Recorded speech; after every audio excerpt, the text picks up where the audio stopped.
বরিষ্ঠ সাহিত্যিক প্রমথ বন্দ্যোপাধ্যায়, যার লেখা আমরা নিয়মিত পড়ি বিভিন্ন পত্রপত্রিকায়, কখনো গল্পের আকারে, কখনো ফিচারে, এবং আমরা পড়ে সত্যি মুগ্ধ হই। তাকে অনুরোধ করব সূচনা করতে।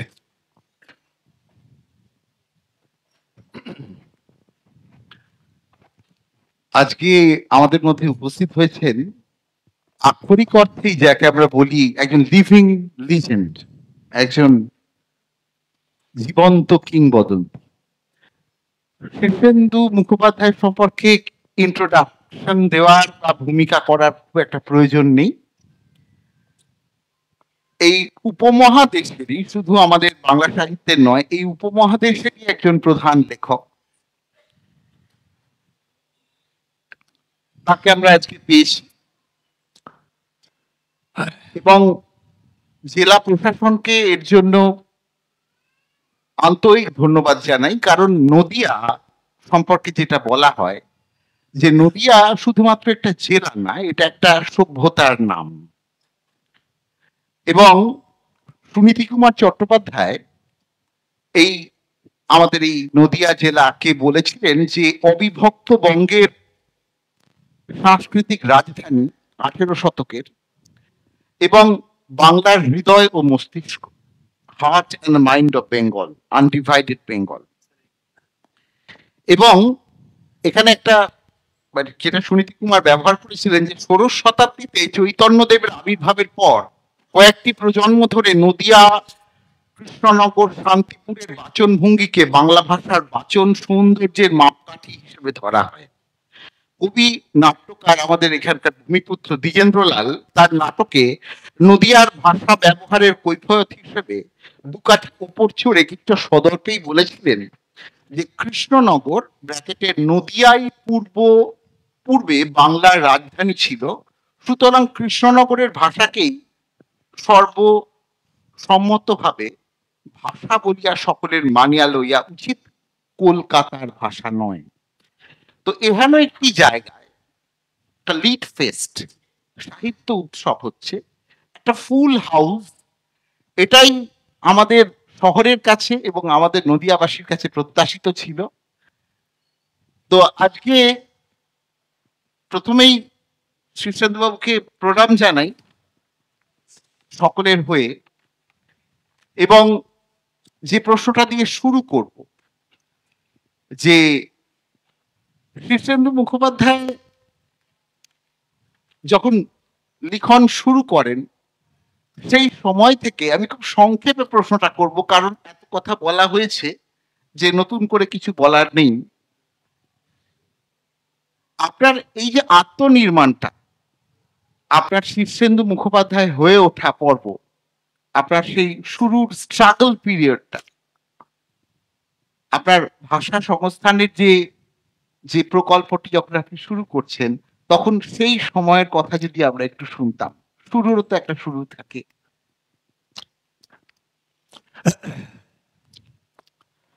প্রথম কথা যেটা স্বীকার করতেই হয় যে লেখক হওয়ার কোনো স্বাদ বা প্রয়াস আমার কিন্তু ছেলেবেলা থেকেই ছিল না। এটা ঠিক যে আমাদের পরিবারটা পড়ুয়া পরিবার, সাহিত্য বা যে কোনো গল্পের বই পড়ার একটা নেশা আমার বাবার ছিল, মায়ের ছিল, আমার ঠাকুর, দাদু এবং ঠাকুমা তারাও পড়তেন। এই পড়ার অভ্যাসটা আমি তাদের কাছ থেকে পেয়েছিলাম। আগ্রাসী পাঠক। এবং এই প্রসঙ্গে বলতে হয় যে আমি যখন ছোট ছিলাম, আমাদের মা বাবা আমাদের উপযুক্ত বই কিনে দিত না, অর্থাৎ শিশু সাহিত্য বা কিশোর সাহিত্য এগুলো আমাদের হস্তগত হতো না, বা ছোটদের পত্রিকা সেসব কিনে দেওয়ার কোনো উদ্যম তাদের ছিল না, আমরা চাইলেও পেতাম না। ফলে আমাকে পড়তে হবে, কি পড়বো, হাতের কাছে যা পেতাম পড়তাম, পঞ্জিকা অবধি। তো তাতে কেউ আপত্তি করতো না, বলতো না আমার বড়দের বই পড়ো না, এটা বলতো না। ছেলেবেলা থেকে বড়দের বই পড়ে অভ্যেস আমার, কারণ ছোটদের বই তো হাতের কাছে নেই, কি পড়বো। দস্যুমোহন বলে একটা সিরিজ ছিল তখন, শশধর দত্তর লেখা, অনেক বই বেরোতো, 2 টাকা করে দাম ছিল, মনে আছে। সেগুলো আমাদের বাড়িতে আসতো, আমি গ্রাসে পড়ে ফেলতাম। সেই সময় আমি বঙ্কিমচন্দ্রের লেখা যখন পড়তে শুরু করি, বঙ্কিম আমাদের বাংলা গদ্যের একেবারে প্রথম দিককার লেখক, যিনি বাংলা গদ্যকে সিনট্যাক্স দিয়েছিলেন। সিনট্যাক্স অ্যাকচুয়ালি বিদ্যাসাগর দিয়েছিলেন, তারপরে বঙ্কিমচন্দ্র তাই খানিকটা উন্নত করেছিলেন। তৎসম ভাষা বহুল, আপনারা যারা পড়েছেন জানেন যে সমাসবদ্ধ শব্দ ছিল অনেক, এবং খুব সংস্কৃত গন্ধি তার গদ্য, ক্লাসিক, সাংঘাতিক তার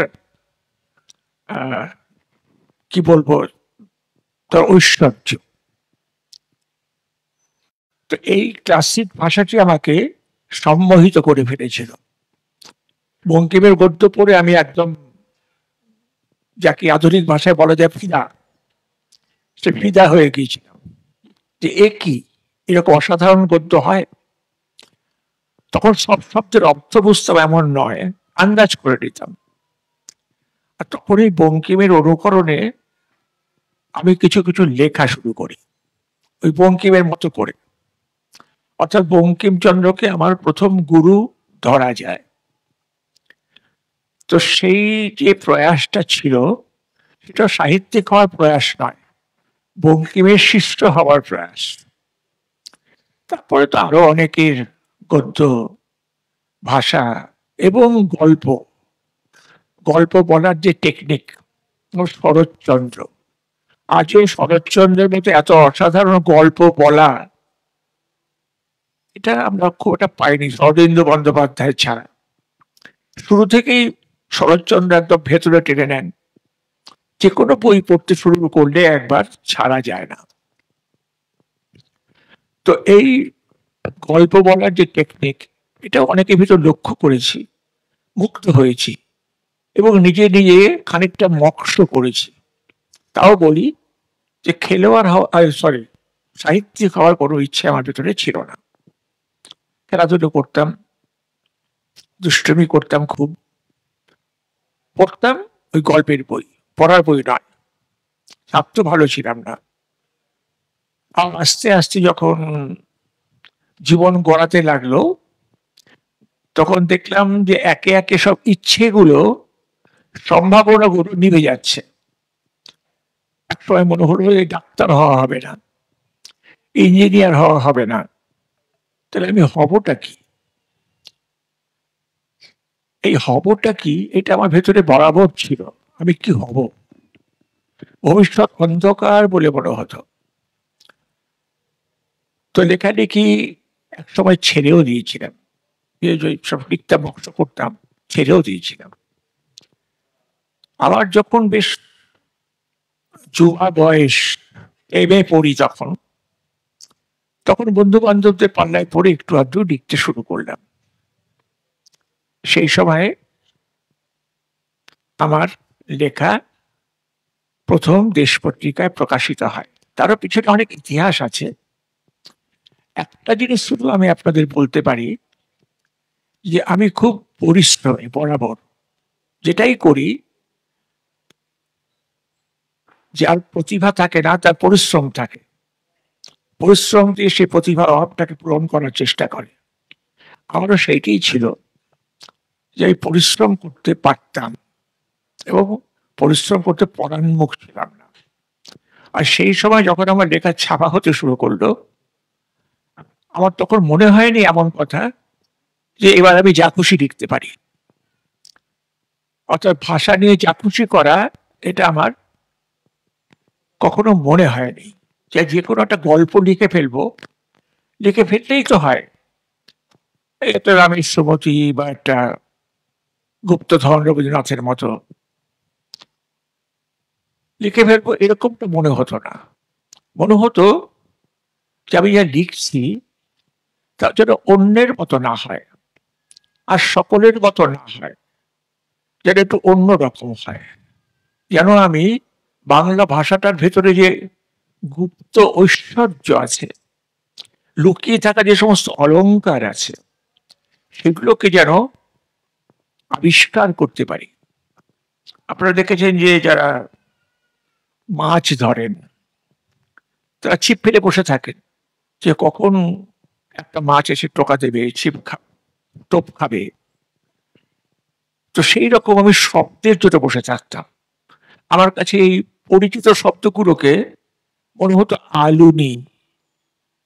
আমি নতুন নতুন শব্দ খুঁজে বের করার চেষ্টা করতাম। মাঠে ময়দানে লোকের মুখে মুখে ফিরছে কত শব্দ, যেগুলো আমাদের ডিকশনারিতে নেই, কিন্তু লোকে দিব্যি বুঝতে পারছে। আজকাল কত শব্দ বেরিয়েছে, ল্যাজ, খ্যাচ, নানা রকম শব্দ, লাতন, নানা রকম শব্দ মানুষের মুখে মুখে ফেরে। কারণ ভাষা একটা এভার চেঞ্জিং জিনিস, সবসময় পরিবর্তনশীল। মানুষের মুখে মুখে তা পরিবর্তিত হয়ে যায়। ভাষা এক জায়গায় থেমে থাকে না, স্রোতের মতো বারবার ভাঙে গড়ে, লোকের মুখে মুখে তার পরিবর্তন ঘটতে থাকে। আর এই পরিবর্তন যে ঘটছে, এটা যদি আমি কান পেতে না শুনি, তাহলে আমার বাংলা ভাষাকে আমি ঐশ্বর্যশালী করতে পারবো না। নতুন নতুন ভাষা আমদানি করতেই হবে। আর ভাষার সঙ্গে ভাষার আদান প্রদান চলেই। ইংরেজি ভাষায় এখন কত বাংলায় ব্যবহৃত শব্দ ঢুকে গেছে। পণ্ডিত, বারান্দা, পায়জামা। আমার সম্প্রতি একটা বই ইংরেজিতে অনুবাদ হয়েছে, তাদের দেখলে অনুবাদক শ্বশুর শাশুড়িও ঢুকিয়ে দিয়েছেন। তারা জানেন যে যারা ইংরেজ পাঠক তারা বুঝে নেবে যে শ্বশুর কাকে বলে, শাশুড়ি। আজকাল বুঝেও যায়, কারণ এখন ইংল্যান্ডে এত বাঙালি বসবাস করে, আমেরিকায় এত বাঙালি বসবাস করে, এখানে এটা বুঝেও যায়। সামোসা, সিঙ্গারা, এ এখন বিদেশে পরিচিত শব্দ। শুধু এই যে ভাষার আদান প্রদান, আমরা কত সব ইংলিশ শব্দ ব্যবহার করি, কত ফার্সি শব্দ ব্যবহার করি। তো এইরকম আদান প্রদান চলতেই থাকে। ভাষার বিশুদ্ধতা রক্ষা করা যায় না, ভাষাকে ওইভাবে বেঁচে রাখা যায় না। ভাষা বরাবর তরলের মতো গড়িয়ে যায়, এই প্রদেশে সেই প্রদেশে, ওই দেশে সেই দেশে, নানান ভাষার একটা বিস্তার হতে থাকে। এখন ইংরেজি ভাষা, তার মধ্যে কত ভাষা ঢুকে যাচ্ছে, জার্মান, ফ্রেঞ্চ, চায়না, এমনকি হয়তো আফ্রিকার কোনো কোনো ভাষা সেগুলো ঢুকে যাচ্ছে। তো যাই হোক, আমার এই ভাষা নিয়ে বরাবর একটা প্রয়াস ছিল, কারণ আমি যা বলতে চাইছি সেটা হয়তো আটপৌরে ভাষায় বলা যাবে না। একটা উদাহরণ দিয়ে শেষ করছি। আমার একটা গল্প ছিল, সেটা আপনারা পড়েননি আমি জানি, স্বপ্নের ভিতরে মৃত্যু। তারপরে গল্পের ইনগ্রেডিয়েন্টস কম ছিল।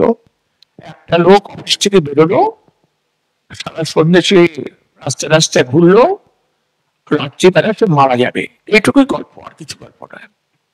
তার মধ্যে একটা ছিল, সে একটা সিনেমা হলের লবিতে গিয়ে ওই ওজন নেওয়ার যন্ত্রে ওজন নিচ্ছে।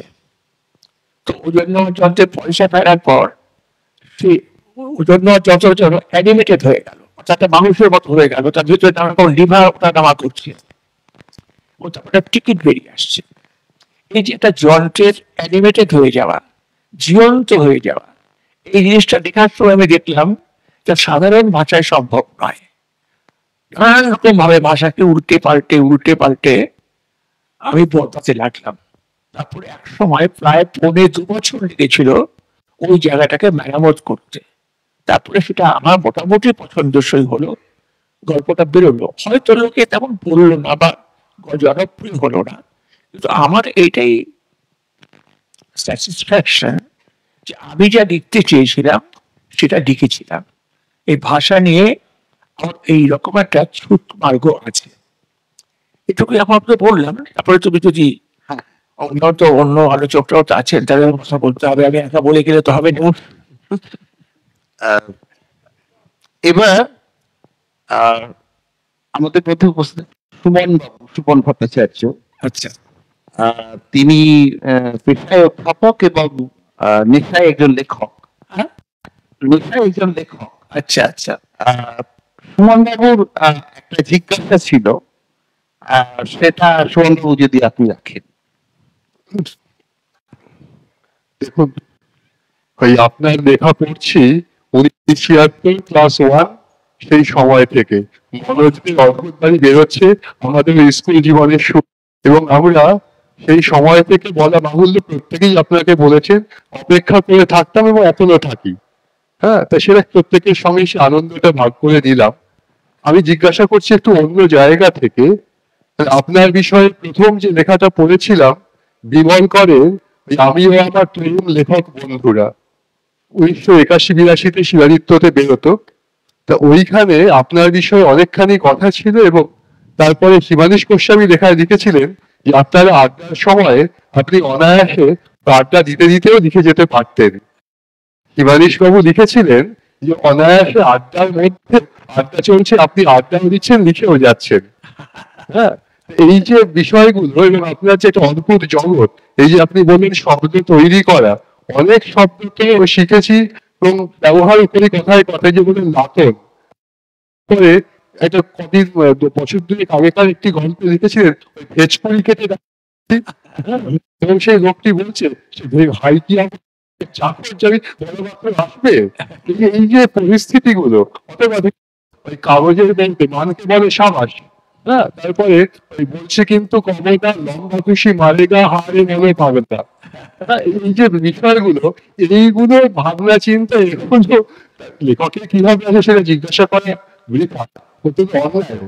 কিন্তু এই জায়গাগুলো আমরা ভীষণ রকম উপভোগ করি, এবং এই আপনার হাসির যে দুনিয়া, এই জায়গাটার মধ্যে আপনার প্রথম দিকে লেখা সেরকম নয়।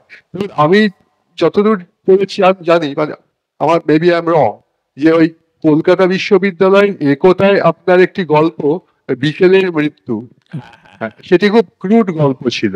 হুম, তারপরে আবার বিকেলের মৃত্যু আপনি ধারাবাহিক অংশ উপন্যাস লিখেছেন আনন্দবাজারে। যাই হোক, সেটা আলাদা প্রসঙ্গ, আপনি সেই বিষয়টাও লিখেছিলেন। কিন্তু বিকেলের মৃত্যু থেকে ওই গন্ধটা খুব সন্দেহজনক, এবং তারপরে মনোযোগের অদ্ভুত বাড়ি, এবং তারপরে তো দুটো যদি আপনি জানুয়ারির মতন ঘুরে ফিরে বেড়াচ্ছে। এই বিষয়টা যদি আপনার মতন করে কিছু বলেন, আমরা প্রত্যেকে শুনতে চাই। হ্যাঁ, এই তো তৈরি হয়ে যাচ্ছে। শুনতে আমরা যদি সবাই শুনতে চায় তবে বলি, হ্যাঁ, ওটা হয়েছে। তার কারণ হচ্ছে যে প্রথম কথা, আমি কখনোই এক সময় সাহিত্য রচনা করবো বলে আমার কোনো ইচ্ছাও ছিল না, আমার কল্পনার মধ্যেও ছিল না। কারণ আমার মনে হতো যে আমি বাচ্চাদের দেখা লিখবার উপযুক্ত নেই, আমি সে চেষ্টা কখনো করিনি, আমার মনেও আসেনি যে বাচ্চা লিখবো। কারণ আমার মনে হচ্ছে আমি যে বিষয়টা লিখি সেটা সম্পূর্ণ অ্যাভয়েড জগতের সাইকোলজিক্যাল অনেক প্রশ্ন আমার নিজের আছে, সেগুলো থেকে হয়তো আসে। কিন্তু একটা সময় নীরেন্দ্রনাথ চক্রবর্তী কথা আগে বলা হয়েছে, সতীনাথ বলেছে যে আমাকে বলেন যে লেখ একটা আমার বেলার জন্য। আমি বললাম যে আমি কখনো লিখিনি এবং বাচ্চার জগৎটা আমি চিনিই না, নাট্যটা লেখ। তখন আমার ওই একটাই মনে হলো যে আমি কি লিখবো। তখন লিখতে হলো যে মজা করি, একটু মজা লেখা, কিছু লেখা যাক। ওইভাবে মজা করতে শুরু করলাম। ছোট বিধু দারোগা, তারপর আরেকটা গল্প ঢুকেছিলাম ওদের চোরে ডাকাতে, তারপরে লিখলাম গন্ধটা খুব সন্দেহজনক। এগুলো আমি লিখলাম মানে জোর করে, আমার এগুলো লেখার কোনো পূর্ব পরিকল্পনাই ছিল না, চাপে পড়ে লিখেছিলাম। তারপরে যখন উপন্যাস লিখতে বললেন তখন আমি দুই হাত তুলে দিলাম যে আমি পারবো না। তো উনি বলে যে চেষ্টা করে দেখ, হয়ে যাবে। তখন মানুষদের অদ্ভুত বাড়ি বলে একটা উপন্যাস লেখা শুরু করলাম, এবং ধারাবাহিকভাবে বেরোলো, শেষ হলো এক সময়। এইভাবেই বাচ্চাদের জন্য শুরু করলাম। আর এই যে তুমি বললে ভেজপুরি ধরনের যে শব্দগুলো, এগুলো কিছু কিছু আমি কুড়িয়ে পেয়েছি। আমার অবস্থাটা হচ্ছে যে যারা এই ময়লা কাগজ টাগজ করে তাদের মতো আর কি, এই যন্ত্রমন্ত্রে পড়ে আছে, সেখানে কি পড়ে আছে, ওখানে কি পড়ে আছে, ওকে কুড়িয়ে নেওয়া। আমি এরকম কুড়ুনির মতো শব্দ কুড়োতে থাকি, কোথায় কি শুনলাম না শুনলাম, সেটা কুড়িয়ে নিই, শব্দটা থাকে আমার মনের মধ্যে। তারপরে সেই শব্দটা আমার কোনো কোনো জায়গায় আমি ব্যবহার করি, করে দেখি যে মানুষ বুঝতে পারে কিনা। যেরকম একটা শব্দ আমার মনে পড়ছে, লাতন। আমার গ্রুপের একটা কথার মধ্যে পেয়েছিলাম লাতন। লাতন হয়ে পড়া মানে ক্লান্ত হয়ে পড়া। তো এটা আমার জানা ছিল না। এই লাতন শব্দটা শুনে আমি খুব বিস্মিত হলাম যে শব্দটা আছে, একটা অদ্ভুত শব্দ, একটা গ্রামীণ শব্দ। এটা উনি ব্যবহার করছেন কিন্তু আর কেউ জানে না। সেই শব্দটাকে ব্যবহার করলাম। তো ব্যবহার করে দেখলাম যে লোকের বিষয় হলো, কিন্তু লোকে গ্রহণও করলো। এইভাবে যে নতুন নতুন শব্দ এসছে, আর সবচেয়ে বড় কথা হচ্ছে বাংলার সিনট্যাক্স, বাক্য গঠন। কোথায় কোন শব্দটা বসাবো, কোন শব্দটা কোথায় বসালে অভিজ্ঞতা সবচেয়ে বেশি হয়, সেগুলো নিয়ে আমি চিন্তা করি। আমি বলতে চাই যে এটাই যে আমি এই শব্দ নিয়ে চর্চাটা একটু বেশি করেছি লেখার সময়, কারণ আমি যা দেখতে চাই সে বিষয়গুলো সবসময় আমি সাধারণ শব্দ দিয়ে বা সাধারণ বাক্যের গঠন দিয়ে আমি প্রকাশ করতে পারি না। সেই জন্য আমাকে এইভাবে যে শব্দ এবং নতুন ভাবে বাক্যকে ব্যবহার করা, পদকে বিশেষ করে কোথায় বসাবো, এগুলো নিয়ে আমার চিন্তা ভাবনা থাকে। আর তারপরে একটা জিনিস থাকে, সেটা আপনাদের কাছে বলি। দেখুন, আমি বাবু লেখক নই, কারণ আমাকে আমার সংসার জীবনের কোনো কর্তব্য থেকে অব্যাহতি দেওয়া হয়নি। লেখক বলে আমি কোনো ছাড় পাই। আমাকে পরিশ্রম করতে হয়েছে, জীবনে সংগ্রাম সেটা করতে হয়েছে। তার জন্য একটা কাজের আমাকে এমন জীবন যাপন করেছি যে হাত যে ভাত, যখন ঘরে খুব অভাব, সেই সময় আমার মানে সংগ্রাম ছিল, সেই সংগ্রামটা দৈহিক পরিশ্রম বটে, আমার মানসিক পরিশ্রম ছিল, হতাশা ছিল, ভেঙে পড়া ছিল, কিন্তু হার না মানাও ছিল। তো সেইটা করতে গিয়ে আমাকে লেখার সঙ্গে আপোষ করা নয়। আমার সময় হতো সারাদিন যেরকম আমি ভাগ হয়ে যাই। আমি একটা মানুষ, সারাদিন আমাকে নানান পথে পালন করতে হয়। স্ত্রী, স্বামী, মায়ের ছেলে, বাবার ছেলে, ভাইয়ের দাদা, বোনের দাদা,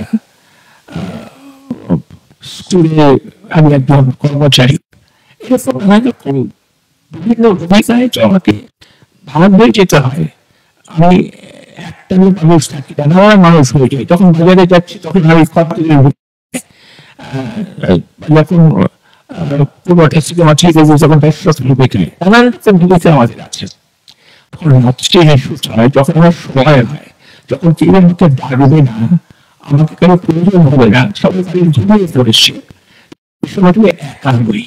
একা হলে তখন আমি প্রকৃতিকে নিজেকে আস্তে আস্তে জোর করি। তখন ওই গভীর রাত্রে আমি আমাকে ফিরে পাই। আমি কে? তখন ভাবতে বসি সঙ্গে এই মহাবিশ্বজগতের সম্পর্কটা কি। এই মহাবিশ্বজগৎ অসীম প্রসার, অসীম আকাশ, তার মধ্যে কোথায় আমার ভূমিকা, কেন জন্মালাম, আমার জন্মের রহস্য কি, মৃত্যুর আগে কি, মৃত্যুর পরে কি, জন্মের আগে কি, এইসব নানান প্রশ্ন তখন আমাকে নিয়ে খেলে। আমি বিপন্ন বোধ করি, বিষণ্ণ বোধ করি, কিন্তু এই প্রশ্নগুলো আমাকে তাড়িত করে, আমাকে যন্ত্রণা দেয়। তখন আমি নিজেকে খুঁজে পাই। আমি যন্ত্রণার ভিতরে আত্মার নিঃশ্বাস থাকে, নিজেকে খুঁজে বেড়াই আমাকে নিজে, যে আমি কোথায়, ঠিক আমিটা কোথায়।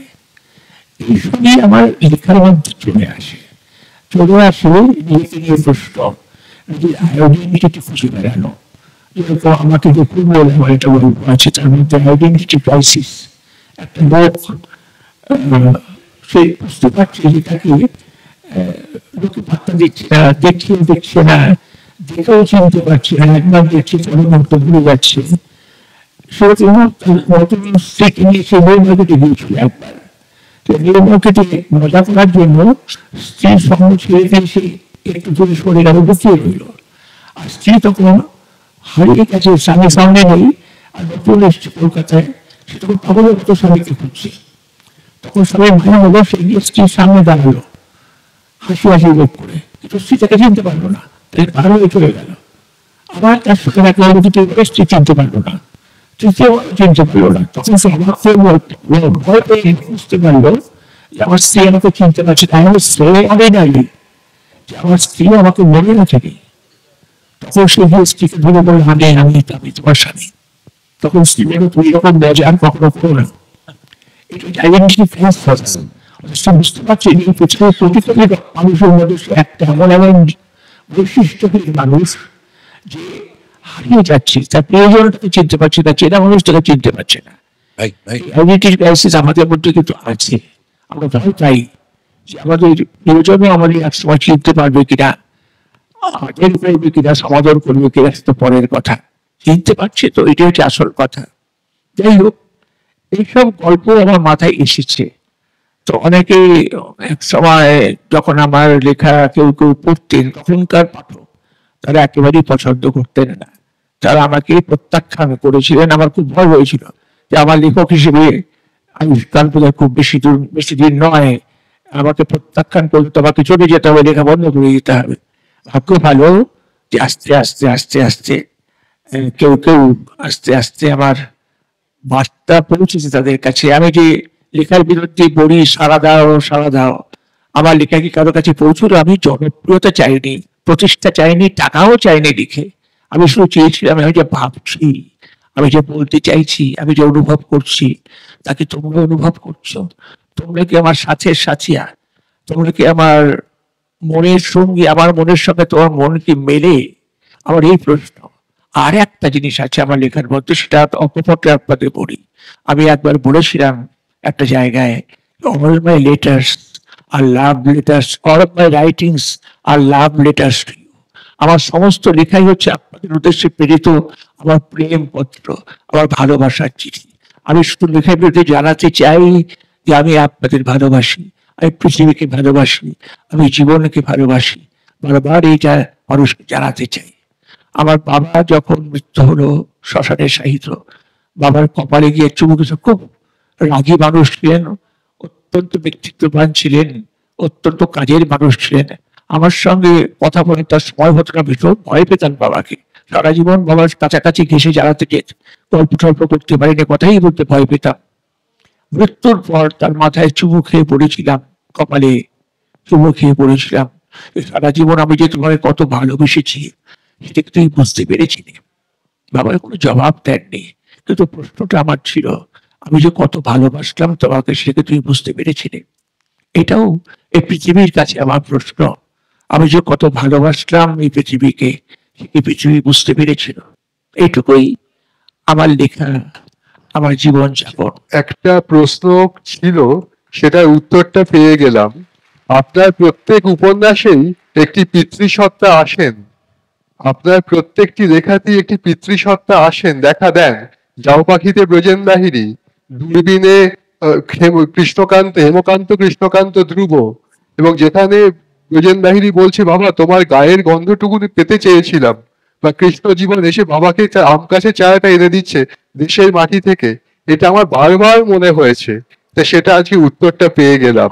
এবং এবং এই ক্ষেত্রে একটা কথা খুব বলতে ভালো লাগে, এই যে ফাদার ফিগার সমস্ত সাহিত্যে, মানে ফ্রয়েডের যে কনসেপ্টটা, যে আমরা ঈশ্বরকে একটা বিগ ফাদার হিসেবে ভাবি, এবং আমাদের প্রত্যেকের জীবনে এইরকম বাবা ফিরে ফিরে আসে। আপনার ছোটদের লেখা তো বাবা ফিরে ফিরে এসেছে। এবং আমি একটা প্রসঙ্গ আপনি বলছেন, এবং আমি অনির্বাণদার কাছে যাব, তার আগে একটা অংশ একটু পড়ে দেওয়ার। শীর্ষেন্দু মুখোপাধ্যায়ের গদ্য, এটা আমাদের ভাষার গৌরব যে এইরকম একটা গদ্য, এইরকম একটা প্রোজ, যেখানে যার পিতা বঙ্কিম, যে সাহিত্যের পিতা, এবং ফাদার অফ মডার্ন বেঙ্গলি, এটাকে আমাদের কৃষ্ণনগরের কবি ভারতচন্দ্রকে, আমাদের কৃষ্ণনগর মহারাজার যিনি প্রধান ভারতচন্দ্র রায়পুরাকর, তাকে বলেছিলেন আমাদের এই সমকালীন বাংলা ভাষার একজন শ্রেষ্ঠ শিল্পী আপনি। তো আমরা যখন লিখতে শিখছি বা একটু লিখবো ভাবছি, তখন আপনার প্রোজ আমরা পড়তাম, বিকেলের মৃত্যু, এবং সেখানে একটা লাইন আপনার গদ্য নিয়ে দেশ পত্রিকায় আমি যখন লিখেছিলাম, সেই একটা জায়গা একটু মনে পড়ছে, একটু পড়তে একটু চাইছি। আমাদের নিবারণ কর্মকার ছিলেন আঁকিয়ে মানুষ। লোকে বলতো বটে পটুয়া নিবারণ, কিন্তু তার ছবি টবি কেউ কিছু বুঝতো না। সেই অর্থে পট্টক কখনো আঁকেননি নিবারণ কর্মকার, যদিও ঠিক পটুয়া ছিলেন না নিবারণ। তার আঁকার ধরন ধারণ ছিল অনেকটা পটুয়াদের মতো, তুলি টান অনেকটা লাগবে, তাই জন্য খুব সংক্ষেপে যা একটু ছোট করে নিই। আমি তার আঁকা একখানা বাঘের ছবি দেখেছিলাম, যার পেটটা ছিল কাঁচের মতো স্বচ্ছ, আর তার সেই পেটের ভেতর দেখা যাচ্ছে একটি গর্ভবতী মেয়ে শুয়ে আছে। বাঘের পাকস্থলীর উপর তার মাথা, বাঘের হৃৎপিণ্ডের উপর তার পা, বিরাট ঢাউস পেটটা বাঘের মেরুদণ্ড পর্যন্ত ফুলে আছে। আর মেয়েটির সেই পেটের প্রায় স্বচ্ছতার চামড়ার ভিতর দিয়ে কোষবদ্ধ প্রায় পরিণত ভ্রূণটিকে দেখা যাচ্ছে। মেয়েটি ও ভ্রূণ এই দুজনার মুখেই নির্লিপ্ত নির্বিকার হাসি। সব মিলিয়ে দেখলে বাঘটার জন্য দুঃখ হয়। তার মুখ ঝুলে গেছে অকাল বার্ধক্যে, তার চোখ কোটরাগত হিংস্রতাপূর্ণ, তার নিচে লেখা গর্ভবতী নারীকে ভক্ষণ করিয়াছ, এখন মজা দেখো। কবিতা এবং গদ্য কি চমৎকার, মানে কি সম্ভাবনাময় আমাদের বাংলা ভাষা। হ্যাঁ, এবং এটা আমাদের আশ্রয়, এই ভাষাটাই আমাদের আশ্রয় হয়ে উঠেছে পরবর্তীকালে। অনির্বাণ জানা, ডক্টর অনির্বাণ জানা, উনি জীবনে আমাকে গল্প করছিলেন যে উনি যখন ডিপ্রেশনে চলে গেছেন কখনো কখনো পড়াশোনার সময়। অনির্বাণ দা, তুমি জিজ্ঞেস করো প্রশ্নটা। না, একটা কথা বলে দিই, আমাদের ছোটবেলায় গৃহযুদ্ধ লাগতো, গৃহযুদ্ধের কারণ ছিলেন উনি। কারণ মনোজদের অদ্ভুত বাড়ি যখন বেরোতো ধারাবাহিকভাবে, সেই বইটা আগে কে পড়বে সেই নিয়ে দাদার সাথে রীতিমতো আমার যুদ্ধ হতো।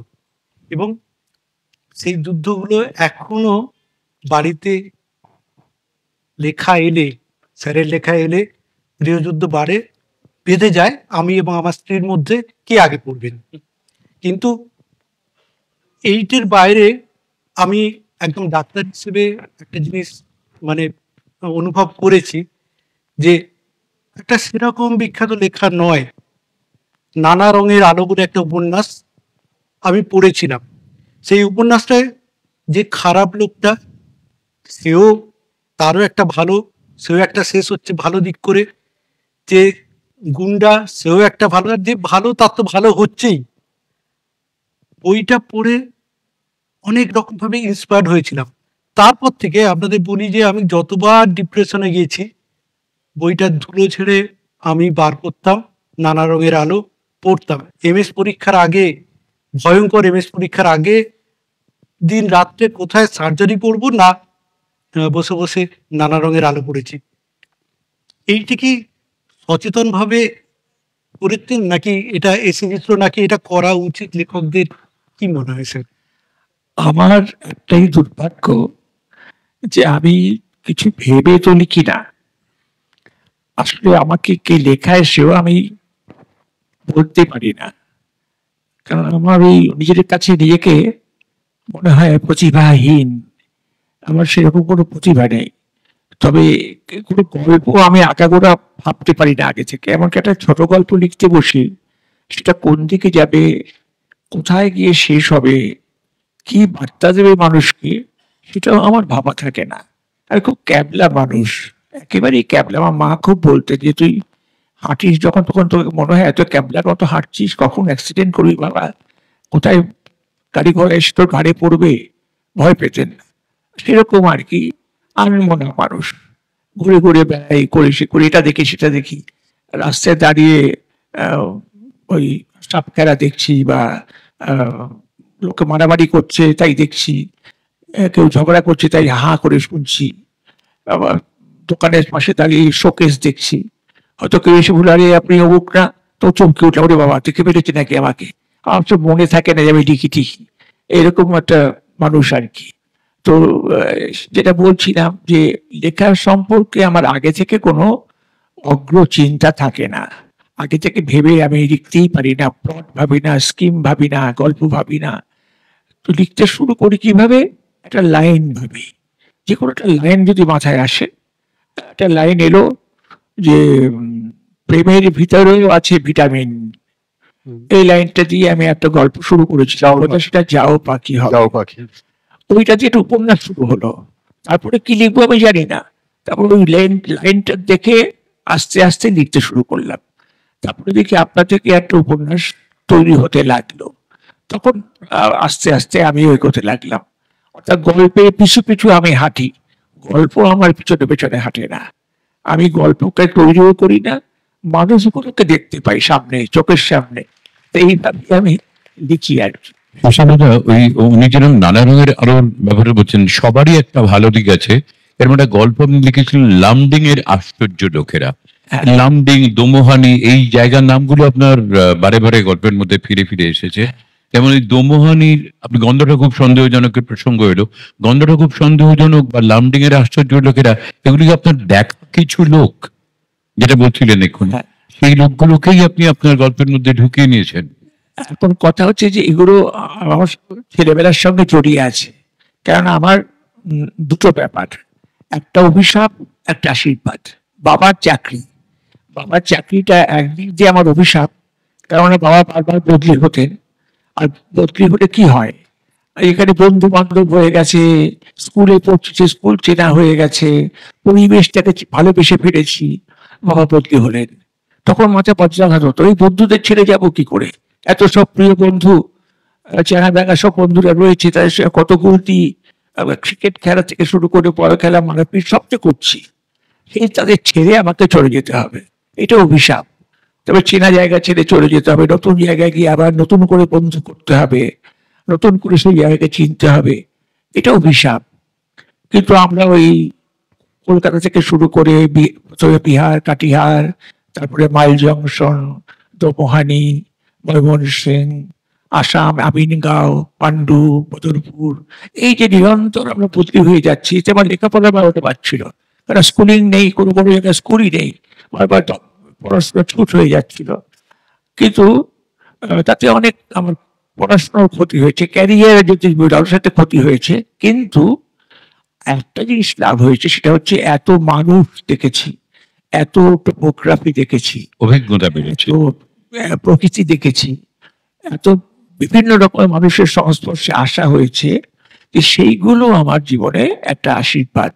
আমার ভেতরে একটা মানে মণিকোঠার মধ্যে এইসব স্মৃতিগুলো বসবাস করে। এই দোমোহানি তো এরকম জায়গায় নয় যে সেখানে ভূত ঘুরে বেড়াচ্ছে। তো দোমোহানিকে আমি প্লেস করলাম যে ওইখানে গন্ধ সন্দেহজনক, সেখানে দেখা গেল যে দোমোহানিতে প্রচুর ভূত ঘুরে বেড়াচ্ছে, নানান রকম ভূত। সে তার কখনো সে বাসন মেজে দিয়ে যাচ্ছে, যে ভয় পাচ্ছে তার বাথরুমে যেতে ভয় পাচ্ছে, তার সঙ্গে দাঁড়াচ্ছে, বলে তোমার ভয় নেই আমি আছি, বা জাদুকরের সঙ্গে জাদুকরকে হেল্প করতে যাচ্ছে। নানা রকম ভূতকে নিয়ে মজা করা। সে তো মানে লামডিং এর গল্প আমি অনেক লিখেছি, লামডিং আমার খুব প্রিয় শহর, সেই সব গল্প লিখেছি। এইসব স্মৃতিগুলো আমাকে হেল্প করে। তো এই যে বললাম, আমার বদলি চাকরিটা আমার জীবনের ক্ষেত্রে আশীর্বাদ এবং অভিশাপ দুটো হিসেবেই কাজ করেছে। আর ওই যে বলছিলেন সুমন বাবু যে আপনি আড্ডা দিতে দিতেও লিখতে পারেন, উনি যে কতটা পরিশ্রমী এটা কিন্তু তার একটা প্রতীক। আড্ডা মারছে একটা রিক্রিয়েশন, কিন্তু তার সঙ্গে আমার জানি আমার এই কাজটা করতেই হবে সেটাও। আর উনি বলছিলেন যে জীবন আমাকে কোনো ছাড় দেয়নি, তারও বাস্তব অভিজ্ঞতা আমার। এই ঘুম পোকা বইটা দেখে আবারও মনে পড়লো, যেদিন গেছিল ওনার বাড়িতে বইটা নিয়ে ওনাকে শোনাতে, বৌদি বললেন বৌদি কোনটা করছেন, বললো বসো, হ্যাঁ আমি জানি তুমি আসবো।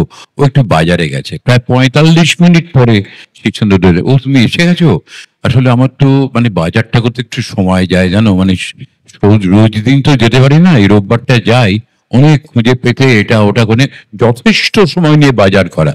সাহিত্যিক বলে তার বাজার দোকান অন্য কেউ করে দেবে, তিনি শুধু লিখবেন, এই বিলাসিতাটা সত্যি তিনি পান।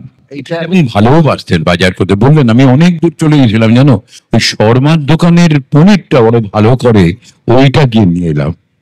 এবং সত্যি এখানেই জীবন রসিক মানুষ। হ্যাঁ। এবং শীর্ষেন্দু মুখোপাধ্যায়ের এই যে ভাষার কথা যেটা বলছিলাম, আমাদের মধ্যে একজন উপস্থিত আছেন, তিনি একজন কবি, সুদীপ। আচ্ছা সুদীপকে তো আপনি চেনেন। সুদীপ একটু আগেই একটা কথা বলছিল যে শীর্ষেন্দুদার যে গদ্য তা কবিতা গন্ধি, কবিতার গন্ধ লেগে আছে।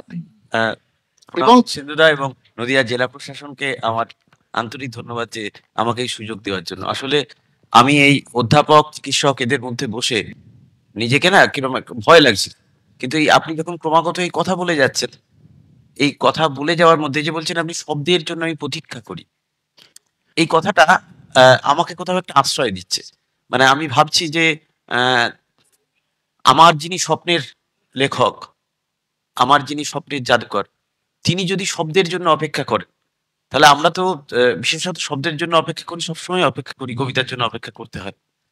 ওই ওই এক লাইনই হয়তো কখনো আসে, তারপর পরের লাইনগুলো হতে থাকে। আমি এর মধ্যে ঢুকছি না। শীর্ষেন্দুদার দীর্ঘ সময় জীবনের প্রায় নবপর্যায় কৃত্তিবাসের, পিনাকি ঠাকুর আপনি তো জানেন, উনি সহযোগী সম্পাদক ছিলেন, আর আমি ওই 100 গ্রাম কলগেটের সঙ্গে 20 গ্রাম ফ্রি ছিলাম। তা আমাকে ওই পিনাকিদার সঙ্গে আমি কাজ করতাম এবং বারবারই সুনীলদার সঙ্গে কথা প্রসঙ্গে, আলোচনা প্রসঙ্গে কৃত্তিবাসের কাজ করতে গিয়ে, এবং সতীনাথ দা যখন বলছিলেন এই সুনীলদার কথা, আপনার কথা উঠে আসতো। রবিবারের আড্ডাতে হোক, বিভিন্ন ভাবে সুনীলদাকে আমরা জিজ্ঞেস করতাম যে একটা বিপরীত, মানে আপনার যাপন, আপনার দর্শন, আপনার চিন্তন, আর সুনীলদার যাপন, চিন্তন, দর্শন। এবং সুনীলদা নয়, সেই সময়ে যখন আপনারা দেশ পত্রিকায় কাজ করছেন, আপনার বন্ধুরা তো প্রায় মানে পত্রিকা কাজের শেষে অন্য একটা দিকে চলে যেত, তখন কি আপনার মনে হতো না যে হাই হাই করে যে ইয়ে করি এরকম? আপনি তো নিজেকে বেশ ধরে রেখেছিলেন। আসলে ঠিকই, তোমাকে তুমি বলছি, নিশ্চয়ই। তোমাকে বলি যে আমি যে মদ খাইনি তা নয়, আমি খেয়েছি, একসময় খেয়েছি, এবং খেয়ে আমার একটু একটু নেশাও হতে শুরু করেছিল। কিন্তু তারপরে যেটা হলো, সকলের জীবন তো এক পথে যায় না। আমাকেও আমার একটা অন্তর্গত বিষাদ আছে, সেটাকে আমি মেলাঙ্কোলিয়া বলে জানি, একটা ভীষণ ডিপ্রেশন। এটা আমার ছেলেবেলা থেকেই ছিল, অল্প অল্প করেছিল, কোনো ফ্রাস্ট্রেশন থেকে আসেনি, কোনো ব্যর্থতা থেকে আসেনি, বা কোনো একটা শখ পেয়ে হয়েছে তাও নয়। কিন্তু সেটা এসেছিল একটা অস্তিত্বের সংকট থেকে। আমার নিজেরই যখন আমি 6-7 বছর বয়স, তখন থেকে আমার মাঝে মাঝে 4-5 মিনিটের জন্য একটা অদ্ভুত আইডেন্টিটি ক্রাইসিস তৈরি হতো। আমি চারদিকটাকে চিনতে পারতাম না, আমি কোথায় আছি, কেন আছি, এবং চারদিকে আমার এগুলো কি, এগুলো আমার কাছে সম্পূর্ণ গুলিয়ে যেত। তখন নাকি মাকে জমিয়ে ধরতাম যে মা, আমার মাথা কেমন করছে, তো মা মাথায় হাত টাত বুলিয়ে দিতেন। এইটা আমার ভেতরে ছিলই, বীজাকারে ছিল। পরবর্তীকালে it turned out to be the melancholia, worst type of melancholia. যেটা আমার হলো সেটা ভয়ঙ্কর বিষাদ রোগ, অসম্ভব রকমের একটা কি বলবো, অবসাদ, মানসিক অবসাদ। কিছুই ভালো লাগতো না, বেঁচে থাকাটা অর্থহীন বলে মনে হতো, কোনো মানে। যখন শোপেনহাওয়ারের খুব ভক্ত হয়ে উঠছিলাম। শোপেনহাওয়ার আমাকে world by will and idea বলে তার যে বইটি আছে, সেটি পড়ে আমার খুব মানে অসম্ভব রকমের একটা ডিপ্রেশন তৈরি হয়েছিল। জীবন কিছু নয় এসব মনে করতাম। তারপরে যেটা হলো, ওই 28-29 বছর বয়সে আমার যে মেলাঙ্কোলিটা হলো, সেটা আমার একটা এমন হলো যে আমি তখন সুইসাইডের কথা ভাবছি, যে আই উইল কমিট সুইসাইড, তারই মুক্তি, ছাড়া মুক্তি নেই আমার। সেই সময় আমি ঠাকুরের আশ্রয় নিই, বা জানো যে আমি ঠাকুরের আশ্রিত নেই। নেওয়ার পর কিন্তু আমার বিষাদ রোগটা কেটে গিয়েছিল, এবং তারপর থেকে আমি নানানভাবে, যখন খুব নাস্তিক ছিলাম, ভীষণ কিছুই বিশ্বাস করতাম না, ঈশ্বরের কোনো কিছু না, ধর্ম সম্বন্ধে তো বামপন্থীও ছিলাম একটু। তো যাই হোক, সব তখন ওই সে আমার অস্তিত্বের যে প্রয়োজন, অস্তিত্বকে বাঁচানোর প্রয়োজনে আমি গুরু গ্রহণ তো করেছিলাম, এবং তখন আমার মনে হয়েছিল যে গুরুকে যখন গ্রহণ করেছি তখন তার অনুশাসনটাও আমার মেনে চলা দরকার। তখন আমি এইগুলো ছেড়ে দিই, এই মদ্যপান টদ্যপান ইত্যাদি সব আমার জীবন থেকে তখন চলে যায়। তা আমি তখন বিদ্রুপের শিকার হচ্ছি, অনেক রকম মদ্যপাতার অনেক রকম ঠাট্টা ইয়ার্কি করছি, কিন্তু আমি কোনোটাকে আমল দিতাম না। তো একজন আমাকে বলেছিল যে ওখানে গেলি কেন, তুই কেন গেলি বলে সব আমাকে খুব অপমান টপমান করছিল। তা আমি আমাকে একজন বলেছিল যে উনি তো হিপ্নোটাইজ করেন। তা আমি তখন তাকে জিজ্ঞেস করেছি তুই হিপ্নোটিজম জানিস? বলে না। আমি বলে আমার হিপ্নোটিজম দরকার, তুই কি আমাকে হিপ্নোটাইজ করতে পারবি? তাহলে আমি যাব না, আমাকে কর হিপ্নোটাইজ, কারণ আমার এই যন্ত্রণা সহ্য করতে পারছি না। তখন সে বললো তোকে দিয়ে আর কিছু হবে না, তুই গোল্ডায় গেছিস, আমি আমাকে গোল্ডায় যেতে দে। এই গোল্ডায় যাওয়া আমার, তারপর থেকে আমি সব ছেড়ে চলে দিই। ভালো করেছিলাম না বন্ধ করেছিলাম, জীবনের অনেক কিছু হয়তো আমার উপভোগ করা হয়নি, তেমন নারীর সঙ্গ আমি হয়তো পাইনি, মদ্যপান করলে কি আনন্দ হয় তা আমি হয়তো আর জানলাম না জীবনে, কিন্তু আমার জীবনটা তো আমি কাটিয়ে গেলাম মোটামুটি সুখে দুঃখে। আপনারা আমাকে স্টেজে বসিয়েছেন, আমাকে খরচা করে এনেছেন, এখানে আমার কথা শুনছেন, এই তো আমার কাছে বিরাট প্রাপ্তি। শিশুদা, ওই সময় কমল কুমার মজুমদার এই ওকে কি আপনি মানে ওর যে একটা জগৎ তৈরি হয়েছিল, ওকে ঘিরে যে একটা উন্মাদনা তৈরি হয়েছিল, সমরেশ মজুমদার, হ্যাঁ না উনি বলছে কমল কুমারের কথা। কমল কুমার, হ্যাঁ হ্যাঁ, কমলদা কিন্তু একটা আশ্চর্য লেখক ছিলেন। কমলদার লেখা মানে শ্যামনৌকো বা সুভাষিনীর পমেটম বা তোমার কয়েতখানা, মতিলাল পাগড়ি, এগুলো যদি পড়ো তুমি দেখবে যে কমলদা একটা কঠিন ভাষায় লিখতেন, সেটা কৃত্রিম ভাষা। আমি মনে করি যে সেটা বাংলা ভাষার একটা অন্য ধরনের পরীক্ষা নিরীক্ষা তিনি করেছিলেন, কিন্তু তার লেখাগুলোর মধ্যে গ্রামীণ একেবারে আকারা গ্রামীণ যে সমস্ত আদিম সংস্কার বা আদিম যে রিপুগুলো ছিল, যে সমস্ত আবেগ ছিল, সেগুলোকে অকপট ভাবে তিনি ব্যক্ত করেছেন। সুতরাং কমলদা খুব শক্তিশালী লেখক ছিলেন, যেহেতু খুব বেশি লেখেননি, আর সব লেখা ভালোও নয়। আমি যে কোনো নাম বললাম সেগুলো তোমার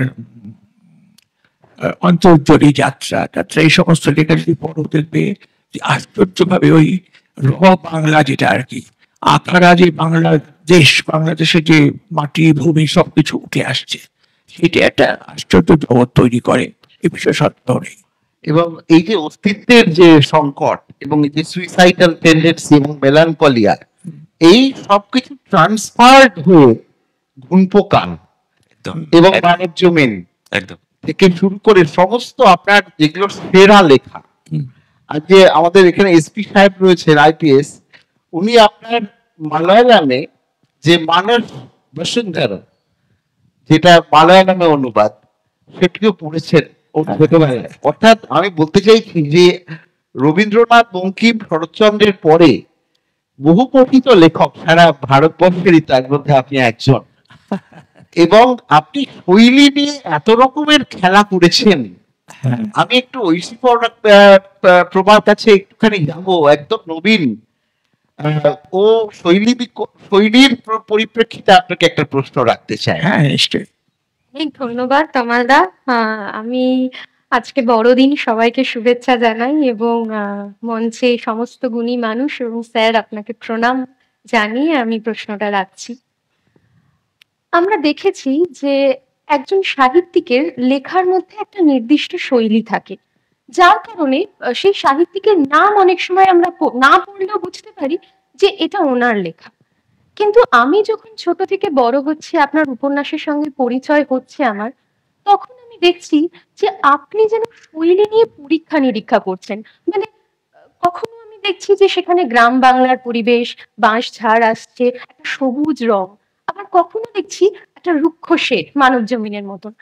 তো সেক্ষেত্রে এই যে শৈলী নিয়ে আপনি ভাঙা চোরা পরীক্ষা নিরীক্ষা, এটা কি খুব সচেতন ভাবে করেছিলেন নাকি লেখার প্রয়োজনেই হয়ে গিয়েছিল? আর একটা কথা আমি এখানে বলতে চাই, সেটা হলো আপনার অদ্ভুতের সিরিজ। ওখানে যেরকম আমরা দেখি যে অদ্ভুত অদ্ভুত কাণ্ড, যেমন নিধিরাংশে বাঁ হাত দিয়ে ডান হাত খুলে তরোয়ালের মতো ঘোরাচ্ছে, কখনো আবার দেখছি যে বাতাসার মতো একটা দ্বীপ সাদা, আবার কখনো দেখি যে সাহেব পাগলা সাহেব যে সাদা ঘোড়া ছুটে আসছে।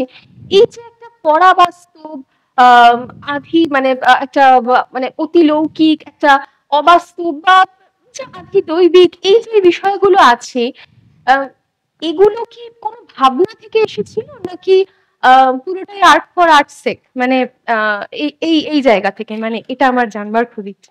একটা কথা এখানে আগে বলিনি যে আমার লেখার মধ্যে যে দ্রুত নানা রকম পথ পরিবর্তন হয়ে যায়, কখনো শহর, কখনো গ্রাম, কখনো প্রত্যন্ত গ্রাম। মানে কিন্তু এই নয় যে আমি শহরে বসে এগুলো লিখছি, আমি কিন্তু গ্রামে গঞ্জে খুব ঘুরেছি, ঠাকুরের কাজেই ঘুরেছি, প্রচুর প্রচুর ঘুরেছি। আর এমনিতে আমার বাবার সঙ্গে একটা ঘোরা ছিলই। তাছাড়া আমি পশ্চিমবঙ্গ, আসাম, কাছাড়, সুন্দরবন এবং আশেপাশে যত জেলা আছে সব জায়গায় এই পায়ে হেঁটে হেঁটে হেঁটে হেঁটে মানুষের বাড়ি বাড়ি যাওয়া আমার দীর্ঘদিনের একটা অভিজ্ঞতা রয়েছে আর কি। ফলে গ্রাম বাংলাটাকে মোটামুটি ভালো চিনি। আর তাছাড়া এই যে তোমার পটভূমি পাল্টে যাচ্ছে, তোমার ওই ধরো বাচ্চাদের জন্য যখন লিখছি, ইচ্ছে করি গ্রামের পটভূমি আনি, কারণ সেখানে আদি ভৌতিক জিনিসগুলো খুবই ভালো, সেই জন্য গ্রাম নিয়ে। তাছাড়া শহুরে ছেলেদের মেয়েদের একটুখানি গ্রাম চেনানোরও দরকার, তারা তো গ্রামকে ভুলে যাচ্ছে, অরিজিনকে তো ভুলে যাচ্ছে আস্তে আস্তে। কারণ আস্তে আস্তে সব জায়গাতে শহর তৈরি হয়ে যাচ্ছে, গ্রাম তো আর থাকছে না। তো সুতরাং সেটাও একটা প্রয়োজন ছিল। আর একটা হচ্ছে আবার শহরকেও তো বাদ দেওয়া যাবে না, শহরে মানুষের সবচেয়ে জটিল অবস্থান, জটিল মানসিকতার অবস্থান হচ্ছে শহরে, তো সেটা তো বাদ দেওয়া যাবে না। তো সেটা দুটোই আমার লেখায় আসে। আমি যা দেখেছি এবং যেটুকু অনুধাবন করতে পেরেছি, মানুষকে বাইরে থেকে দেখলাম সেটা তো বড় কথা নয়, বড় কথা হচ্ছে মানুষকে ভেতর থেকেও দেখা। একটা মানুষকে তুমি দেখছো ভালো মানুষ বলে মনে হচ্ছে, ভালো মানুষ বলে মনে হচ্ছে, হঠাৎ একদিন একটা দুর্বল মুহূর্তে তার একটা আগলি চেহারা প্রকাশ পেয়ে গেল, তখন বোঝা গেল যে যতটা ভেবেছিলাম ততটা নয়, এখানে একটা পার্সেন্টেজ তার কমে গেল। এরকম ভাবে হয়। আর একটা হয় যেটা ধরো দুটো তিনটে মানুষ আমাকে প্রভাবিত করলো, এখন এই দুটো তিনটে মানুষকে অ্যামালগামেট করে একটা চরিত্র তৈরি হলো, এরকম হয়, আর এরকম হয়। আর তাছাড়া তুমি জানোই যে ভাষা বৈচিত্র্য না হলে সমস্ত রকম বিবরণ এক ভাষায় দেওয়া যায় না, ভাষার পরিবর্তন দরকার, ভাষাকে নানানভাবে ভাঙচুর করতে হবে, নতুন শব্দ আমদানি করতে হবে এবং শব্দকে নিয়ে খেলা করতে হবে। আচ্ছা, আর একটা কথা এখানে এই প্রসঙ্গে বলি, আপনার লেখায় ডাকাতরা বারবার ফিরে এসেছে, এইটার কি কোনো গল্প আছে? মানে এটা কেন ডাকাত এতবার কেন ফিরে আসে? ভালো ভালো ভূত, খুব ভালো ভালো ভূত। শুধু ডাকাত নয়, ডাকাতের ভাইপো। হ্যাঁ, আর ভূতগুলো কি ভদ্র শব্দ, মানে এত সুন্দর ভূত, ভয় দেখায় না, ভালোবেসে ফেলি শেষ পর্যন্ত। আমি নিজে ভূতকে খুব ভয় পাই, আমার ভূতকে লোকে ভয় পায় না, তা সেটা ঠিক, এটা ঠিকই বলেছি। আর তাছাড়া ব্যাপারটা হলো যে ডাকাত চোর এগুলো সম্পর্কে তো আমাদের একটা ভীতি ধারণাই আছে। তো আমি কিছু ভালো ডাকাত ভালো চোর তৈরি করলাম একটাই কারণে যে তাদের নিয়ে মজা করা যায়। আর চোর এবং ডাকাতের তফাৎটা কি সেটা আমারই একটা গল্পে ছিল। একটা চোর একজন ডাকাতকে বলছে যে তোর তো কাজে কোনো আর্ট নেই, শিল্পকর্ম নেই, আমরা কত সুন্দর করে শীত কাটি, কত সন্তর পরে ঢুকি, কত আস্তে করে জিনিস সরাই লোকে টের পায় না, আমাদের কত হাতের কাজ কত সুন্দর, আর তোরা গদাম গদাম করে দরজা ভাঙিস, দৌড় হায় হে হারে রে করে ভিতরে ঢুকিস, আর্টের কোনো বালাই নেই তোদের, তোদের চেয়ে আমরা অনেক উঁচু দলের শিল্পী, এ বলেছিল। এইরকম নানা রকম মজার দৃশ্য করা আমার ভালো লাগে আর কি। এবং এত ভার্সেটাইল একজন লেখক কৃষ্ণ মুখোপাধ্যায় যে তিনি প্রায় সমস্ত আর্ট ফর্ম, কবিতা তিনি না লিখলেও তার গদ্য কবিতার মতো। কিন্তু আমি তন্ময়ের কাছে একটু যাব, তন্ময়ের প্রশ্নটা হচ্ছে যে তন্ময় তুমিই করো। হ্যাঁ, স্যারের কাছে আমার প্রশ্ন, স্যার বলছেন যে তার অভিজ্ঞতার যে সঞ্চয় সেটা কিন্তু প্রচুর। আমরা দেখব 47 পরবর্তী যে কলকাতা শহর, যে কলকাতা শহরের সঙ্গে স্যারেরও বেড়ে ওঠা, তার লেখকের হয়ে ওঠাটা, আমরা যাও পাখি, প্রত্যেকটি উপন্যাসে কিন্তু আমরা শীর্ষেন্দু মুখোপাধ্যায়ের হয়ে ওঠাটা দেখছি। আমার খুব কৌতূহলের জায়গা, স্যারের একটি ধারা রয়েছে, সেটা হচ্ছে গোয়েন্দা গল্প, শবর গল্প বিজ্ঞান। হ্যাঁ, না শবর, গোয়েন্দা যে তিনি শবর, সেই শবরকে স্যার মানে এই শবর আপনার কল্পনাতে কিভাবে ধরা দিল, এটা খুব কৌতূহল হয় জানার জন্য। এমনিতে আমি তো ছেলেবেলা থেকেই গোয়েন্দা গল্প পড়তে খুব ভালোবাসি, গোয়েন্দা গল্প পড়তে ভালোবাসি। কিন্তু দেখা গেল যে ওই হারকুল পোয়ারো থেকে শুরু করে সব গোয়েন্দা, মানে পৃথিবীর অধিকাংশ গোয়েন্দা গল্পই আমি পড়েছি, আর কি অনেক গল্প বই পড়েছি। তো সেটা আমার এমনিতে খুব প্রিয়, আগাথা ক্রিস্টি খুব প্রিয়। কিন্তু একটা জিনিস মানতে হবে, বাস্তবসম্মত সত্য যেটা, সেটা হলো এই যে কোনো প্রাইভেট ডিটেকটিভ কোনো ক্রিমিনাল কেসের তদন্ত করতে পারে না, করা সম্ভব না, তার অধিকার নেই, তাকে ঢুকতেই দেবে না ওই ভেরিতে। কোনো মার্ডার কেস সলভ করছে একজন প্রাইভেট আই, এটা সম্ভব নয়, বাস্তবে সম্ভব নয়, বাস্তবসম্মত নয়। সেজন্য দেখা যায় যে সমস্ত প্রাইভেট ডিটেকটিভের একজন করে পুলিশ বন্ধু থাকে, পুলিশ বন্ধুর কাছ থেকে সে নানা রকম ইনফরমেশন জোগাড় করে তবে সে কেসটা সলভ করে। তো আমার সেই জন্য আমি প্রাইভেট গোয়েন্দার পথে যাইনি। আসলে প্রাইভেট গোয়েন্দা বলে কিছু হয় না, যারা আছে তারা ওই বিবাহ ঘটিত জিনিসপত্রের তদন্ত করতে পারে, কিন্তু ক্রিমিনোলজিতে তাদের কোনো রকম অধিকার নেই। তো সেই জন্য আমার গোয়েন্দা হচ্ছে শবর, যে পুলিশ অফিসার, যে মানে আইনসম্মত গোয়েন্দা, আমি তৈরি করেছি তাকে। যখন আমাকে লিখতে বলা হলো যে তুমি একটা গোয়েন্দা কাহিনী লেখো, তখন আমি বললাম যেটা চ্যালেঞ্জ নেওয়া যাক। চ্যালেঞ্জ দেওয়া গেলে আমি আমার ওই শবরকে তৈরি করলাম। তো শবর তৈরি হলো। এখন আমি দেখলাম যে এতে তদন্ত মানে সোজা কথা যে প্রশ্ন করা, প্রশ্ন করে ক্রিমিনালকে প্যাচে ফেলা বা তাকে দিয়ে সত্য অন্বেষণ, তাকে দিয়ে আত্মসমর্পণ করা বা তাকে দিয়ে স্বীকার করানো, সেইটাই শবর করে। এবং শবর খুব সাহসী এবং শক্তিশালী লোক, কিছু ভয় পায় না, কোনো কিছু ভয় পায় না, কিন্তু সে খুব সোজা কথা, সে অভদ্র নয়, সে মানে খুব নরম ভাবে কথা বলে, অনেক সময় ধমক দেয়, কিন্তু বেশিরভাগ সময় সে খুব আড্ডার ছলে কথা বলতে বলতে নানা রকম ইনফরমেশন বের করে নেয়। তো এইভাবে শবর তৈরি হলো। তো সেটা পপুলার হয়েছিল সিনেমা হওয়ার পর। এমনিতে বইটা যে প্রথম দিকে বিক্রি হয়েছিল তা নয়, সিনেমা হওয়ার পর যখন এটা একটা মানুষের নজরে পড়লো যে সিনেমাটা ভালো লাগলো, তখন লোকে বইটাও পড়তে শুরু করলো। তো যাই হোক, এইভাবেই শবর তৈরি হচ্ছে। আপনার গল্প সিনেমার কথা যখন আপনি তুললেন, আমরা এই সাহিত্য এবং সিনেমা এখন তো খুব কাছাকাছি চলে এসছে, একে অপরের বিনিময়ে চলছে। আপনি যখন শবরের সিনেমার কথা বললেন, আপনার গল্প অবলম্বনে নাটক হচ্ছে, এমনি গল্প নিয়ে সিনেমাও হয়েছে বা মেগা সিরিয়াল হয়েছে, সেগুলোকে আপনি কেমন ভাবে নেন, মানে কিভাবে আপনি গ্রহণ করেন? এবং এর সঙ্গে একটু যোগ করি যে are you satisfied with the cinematic representation at all? এবং সিনেমা যখন কনভার্ট হয়েছে সিনেমার ভাষায় আপনার সাহিত্য, সেটাকে আপনি কিভাবে দেখেন? আসল কথা কি, আমার গল্প নিয়ে অনেক সিনেমা হয়েছে এটা ঠিক, কিন্তু ব্যাপারটা আসলে হচ্ছে যে এই দুটো সম্পূর্ণ আলাদা মাধ্যম।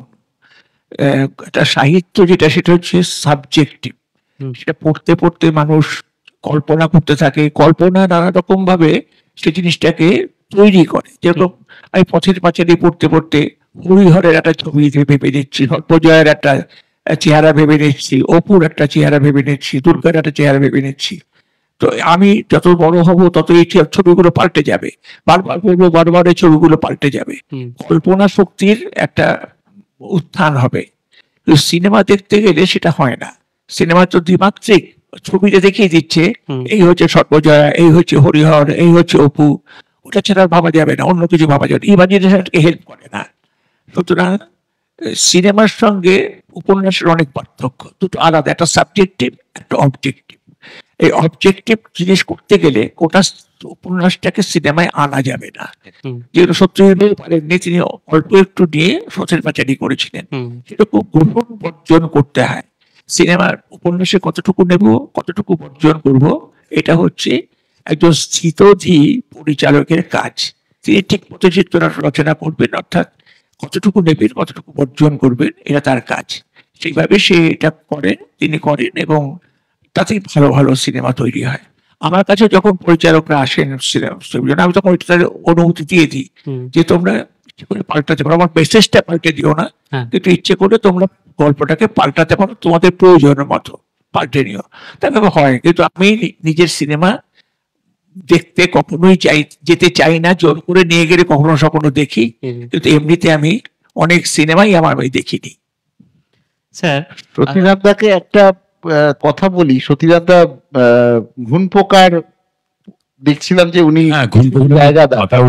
ঘটনাচক্রে আজকে আমাকে যে স্মারক উপহারটা দেওয়া হলো সেটা একটি রবীন্দ্রনাথ, মানে প্রায় তাড়নার মতন সেখানে এসে পৌঁছেছি। কিন্তু তার আগে আমাকে অনুপবাবু এক্ষুনি বললেন, আমরা তো এখানে মঞ্চ থেকে বলছি কয়েকজন, বেশি নয়, 4-5 জন, যদি আপনাদের কোনো প্রশ্ন মনে জেগে থাকে এই পুরো ব্যাপারটা শুনতে শুনতে, তাহলে একটু করতে পারেন। মানে জানি অনেকেই হয়তো হাত তুলবেন, সবারটা হয়তো নেওয়া সম্ভব হবে না।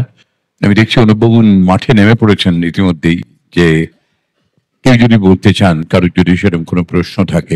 আর আমি এবারের এই পর্বের শেষে এই যে শীর্ষেন্দুরার লেখন শৈলী নিয়ে, এটা নিয়ে ওটা নিয়ে এত কিছু বলা হচ্ছিল, এই ঘুম পোকা তো তার অনেকদিন আগে খুলে দেখছিলাম 1967 সালে প্রথম সংস্করণ, 21তম সংস্করণ কি 2021 না 23 বোধহয় দেখলাম। তো এতবার বইটা আমরা ফিরে ফিরে পেয়েছি। সেখানেও সে গোড়ার দিকে লেখনের মধ্যে রেখে এমন এক রবীন্দ্রনাথকে আমরা খুঁজে পাই। আমি স্থির বিশ্বাস করি এই রবীন্দ্রনাথ আমাদের প্রত্যেকের মনের মধ্যে আছে, আমরা চিনতে পারি না, দেখতে পারি না, কিন্তু কেমন করে দেখতে হয় শীর্ষেন্দু আমাদের সেইটা শিখিয়ে দিয়েছেন। যদিও বলেছিলেন তুমি ভুল করছো, আমি রবীন্দ্রনাথকে নিয়ে আজ অব্দি কোনো লেখা লিখিনি। হ্যাঁ, তখন আমি ওইটা বললাম যে এর মধ্যে একটা কথা বলি, যে আমার জিজ্ঞাসা করতে ইচ্ছে করছে যে ঘুণ পোকা যদি সিনেমা হয়, যেমন করে 1000 Years of Solitude সিনেমা হয়েছে, এখন প্রশ্নটা হচ্ছে তাহলে আপনি কিভাবে নেবেন? একজন পরিচালক আমাকে বলছিলেন যে ঘুণ পোকা সে ছবি করতে চায়। এখন প্রশ্নটা হচ্ছে যে আপনি এইরকম একটা ল্যাঙ্গুয়েজ, সেটাকে কিভাবে তারা করবে, এবং এর মানে অস্তিত্ববাদী লেখা, একটা এক্সিস্টেন্সিয়াল লেখা। এটা নিয়ে ধীতিমান চট্টোপাধ্যায়, সে প্রায় 30 বছর লড়াই করেছে, 30 বছর, তারও বেশি। সে ওই ঘুণ পোকা সিনেমা করবে বলে তার একটা ইচ্ছে ছিল, এবং সে আমাকে অনেকবার বলেছে সেটা করবেই, কিন্তু সে সত্যি সে করে প্রডিউসার পায়নি। একদম শেষে বললো যে আমেরিকার একজন প্রডিউসার রাজি হয়েছে, কিন্তু সেটাও শেষ পর্যন্ত পরবর্তী হয়নি। তো যাই হোক, ঘুণ পোকা আমার মনে হয় সিনেমা হওয়ার মতো নয়, এবং সিনেমা না হওয়া এটাই ভালো আমার মনে হয়। সেটা আর কি একটা মারাত্মক গল্প আপনারা কখনো পড়ে দেখবেন, দৈত্যের বাগানের শিশু। একটা প্রায় দৈত্যাকার চেহারার ছেলে, কিন্তু মনটা তার শিশুর মতো, তার গায়ে আসরিক শক্তি, কিন্তু মনটা একটা 4-5 বছরের শিশুর মতো। এই যে বৈপরীত্য একটা মানুষের, এটা যে কি ভয়াবহ ভাবে এসেছে এবং কি অসম্ভব মনোগ্রাহী ভাবে এসেছে একটা গল্পে, সত্যি গল্পগুলো পড়তে পড়তে মানে আমাদের অবাক লাগে। 5 জনের নাম আমি পেয়েছি, তাদের ছোট ছোট প্রশ্ন একটু আছে, আমি নামগুলো বলেই দিই কে কে। তারা কি একটু কাছে চলে আসবেন, নাকি তাদের কাছে মাইক্রোফোন আছে? ও আচ্ছা, বেশ। গোপাল হালদার, গোপাল বাবুর কাছে মাইক্রোফোনটা আমরা দিয়ে দিই।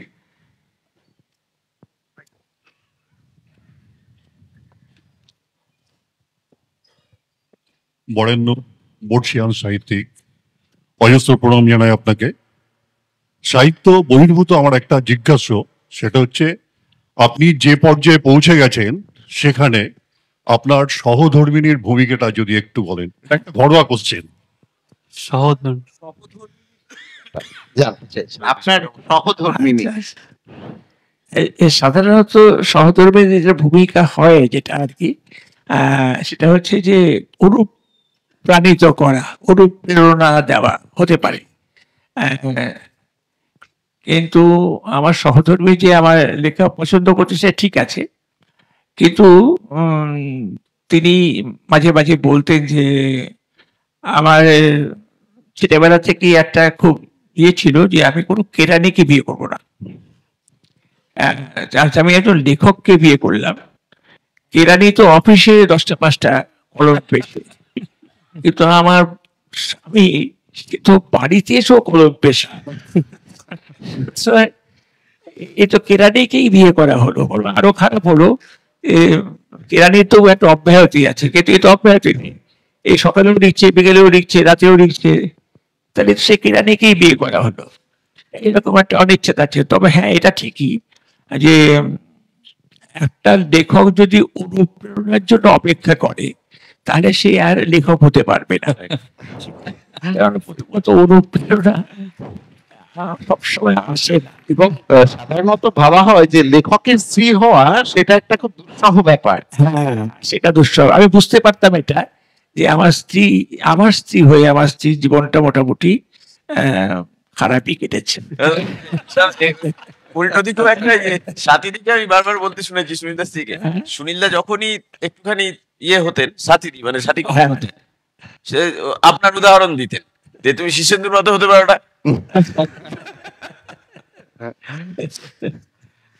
আচ্ছা, আমরা পরে আচ্ছা, এই প্রসঙ্গে বলি, কেরানি কথাটা যে বললেন, রবীন্দ্রনাথের ঠিক ওপরের যে দাদা ছিলেন সোমেন্দ্রনাথ, ভীষণ ভালোবাসতেন রবীন্দ্রনাথকে।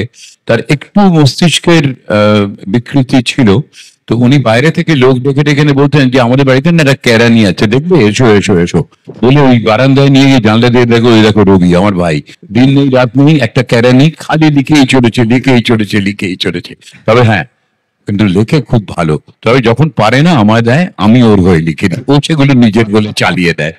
তো এই কেরানি কথাটা কিন্তু ওখানেও আমরা পেয়েছিলাম খুব সুন্দর করে।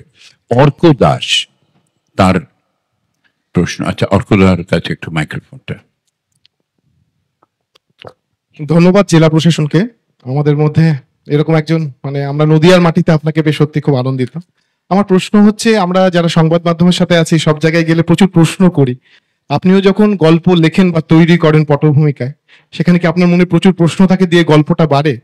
আর দ্বিতীয় কথা, আমরা যারা একটু লেখার চেষ্টা করি, ধরুন কখনো কবিতা লিখতে যাচ্ছি, কবিতার লেখা টেখার পরে শেষ হয়ে গেলে দেখলাম যখন নিজেই পড়ছি গদ্য লাগছে, বা গদ্য লিখতে গিয়ে পদ্য হয়ে যাচ্ছে, এই বিষয়ে কি কোনো ফর্মুলা আছে? ধন্যবাদ। আর একটু কম শুনি ব্যাপার। হচ্ছে যে লেখার সময় গদ্য এবং পদ্যের দ্বন্দ্ব ভোগে, মানে গদ্য লিখতে গিয়ে কখনো কখনো পদ্য মনে হয় এবং পদ্য লিখতে গিয়ে কখনো কখনো গদ্য মনে হয়। আচ্ছা, আপনি তো সেই সেতুটা ভেঙেই দিয়েছেন। হ্যাঁ, আসলে আমি আসলে কবিতা ভীষণ ভালোবাসি ছেলেবেলা থেকেই। আমি কবিতা, মানে কি বলবো, কবিতার আমার হিংসা হয় যে তারা কি করে কবিতা লিখে, আমি পারলাম না জীবনে লিখতে। এই একটা ব্যর্থ কবিত্ব আমার ভেতরে আছে, সেই জন্যই আমার গদ্যের ভেতরে সে ব্যর্থ কবিত্বের দীর্ঘশ্বাস এটা বয়ে যায়। সুতরাং হয়তো একটুখানি কবিতা লাগে। আসলে আমি কবিতা লিখতে পারি না, ওই ব্যর্থ কবি তার ওই আক্ষেপটা হয়তো তার গদ্যের মধ্যে বাহিত হয়, এটা হতে পারে আর কি। এটা কিন্তু কবি সম্মেলনে আমন্ত্রিত হয়ে বলেছেন যে আমার সত্যি একদম এই কথাটাই, আমি খুব হিংসা করি কবিদের, কি অবলীলায় তারা কবিতার পর কবিতা লিখে যায়, অথচ আমি অনেক ভেবেও আমি কবিতা পড়তে ভালোবাসি, কবিদের শ্রদ্ধা করি, এক লাইন কবিতাও নিজে লিখতে পারি না, সে সাহসী আমার নেই, আমার কলমের অত জোর নেই যে একটা কবিতা লিখি। আর হয়তো খুব সুন্দর বললেন, সেই না পারার দীর্ঘশ্বাস তাদের ছায়া ফেলে রাখে, ছড়িয়ে রাখে তার গদ্যের মধ্যে। পরের প্রশ্নে আমরা যাব বৈদুর্য বিশ্বাসের কাছে।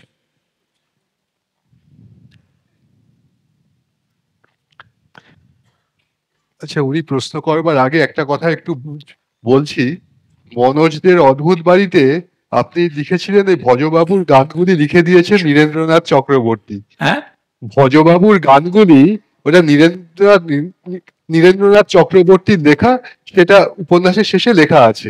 আচ্ছা, আর ডাকাতের ভাইপোতে সেই যে অসামান্য লাইন আছে, শুধু কাকা যেন অমিতাভ বচ্চন, ওটা তো আপনারই লেখা। হ্যাঁ, বৈদুর্য বাবু। শুভ সন্ধ্যা স্যার। এখন 7:30 বাজে, এবার শেষ না করলে তো উপায় নেই, ফিরতে হবে অনেকটা রাস্তা। স্যার, ছোটবেলা থেকে আমার প্রথম পরিচিতি আমার এই গদ্য সাহিত্যে সেটা হচ্ছেন শীর্ষেন্দু মুখোপাধ্যায় স্যার। স্যার সেই ছোটবেলা থেকে, সেই 12 বছর বয়স থেকে আপনার লেখা পড়ছি, এখনো পড়ে চলেছি নিরন্তর। আমার একটাই প্রশ্ন যে আপনি সেই নবীগঞ্জের দৈত্য থেকে শুরু করে আপনি মনোজদের অদ্ভুত বাড়িতে আপনি যে সমস্ত ছোট ছোট মানে আপনার লেখাগুলো শুরু হয় খুব ছোট ছোট মানে শব্দ বন্ধনী দিয়ে, যেমন সকালবেলা, কুয়াশা ঘেরা সকাল, মানে এরকম টাইপের। আর আপনি যখন আবার যখন ট্রানজিশন হয়ে যাচ্ছেন, আপনি যখন সবর লিখছেন, বা আপনি যখন আমার খুব প্রিয় উপন্যাস মানব জমিন আপনি লিখছেন, স্যার এই যে নিরন্তর যে আপনার একটা ট্রানজিশন, এই যে আপনার যেটা লড়াই, একটা সময় ছোটদের শীর্ষেন্দু থেকে বড়দের শীর্ষেন্দু, মানে কৈশোর শীর্ষেন্দু, তারপর আপনি বড়দের শীর্ষেন্দু হয়ে যাচ্ছেন, এই যে তার যে একটা ভেতরে যে লড়াইটা, মানে এই যে লেখাটা আপনি কিভাবে ট্রানজিশন গুলো আপনি স্যার মানে ফেস করেছেন, বা লেখার এই জন্য আপনি মানে অনুপ্রেরণা পেন, যদি একটু স্যার বলেন। মানে একটা মানুষই তো বিভিন্ন রকম ভাবে হচ্ছে, কৈশোর শীর্ষেন্দু, ছোটবেলাকার শীর্ষেন্দু, বড়দের শীর্ষেন্দু, যদি স্যার একটু বলেন। কথা হচ্ছে, যখন হাসির কথা লিখছি, লেখার সময় আমার মুখে তো হাসি নেই, কারণ আমার ঘাড়ে তো লেখার চাপ। আমি মুখ বিকৃত করে লিখছি হাসির দেশ। তারপরে বড়দের লেখা, ছোটদের লেখা, সব লেখাই আমার কাছে কঠিন মনে হয়, একটা পাহাড়ে ওঠার মতো পরিশ্রম বলে মনে হয়। তবে ছোটদের লেখা হয়তো একটু হালকা হতে পারি, বড়দের লেখা গিয়ে আর একটু হয়তো গম্ভীর হতে হয়। কিন্তু দুটো লেখাই কষ্টের, আর ফিজিক্যাল কষ্ট, শারীরিক কষ্ট, শুধু মানসিক নয়, শরীরেরও কষ্ট আছে লিখতে। আজকাল ট্যাবে লিখি বলে একটু হয়তো পরিশ্রমটা কম হয়। আগে যখন কলমে লিখতাম তো আঙুল ব্যথা করতো ভীষণ, আর রাত জেগে লিখতে হতো। আমাকে তো লেবারের সময় ছিল না, রাত্রি 10টার পরে বসতাম খাওয়া দাওয়ার পর, তখন সব নির্জন হয়ে যেত, তখন আমার লেখালেখি শুরু হতো। 2, 2:30, 3টে পর্যন্ত লিখতাম, কখনো কখনো সমস্ত রাত কেটে যেত। পরদিন আমাকে সাধারণ জীবন যাপন করতে হতো, ছাড় নেই তো সংসার থেকে। সুতরাং এইসব করে আমার লেখা পরিশ্রমটা যে আছে সেটা ছিল আমার ভেতর। তার কিছু ডিভিডেন্ড হয়তো এখন পাওয়া যায়, মানুষ হয়তো পড়ে বলছে যে হ্যাঁ এটা ভালো, তার সময় ভালো বলতো না, কিন্তু আজকাল কেউ কেউ যে ভালো বলে, এটা আমার কাছেই মস্ত পুরস্কার। এই মানুষের ভালোবাসা যেটুকু পাই, সেটুকুই আমার জীবনের পরম আমার কি বলবো অর্জন।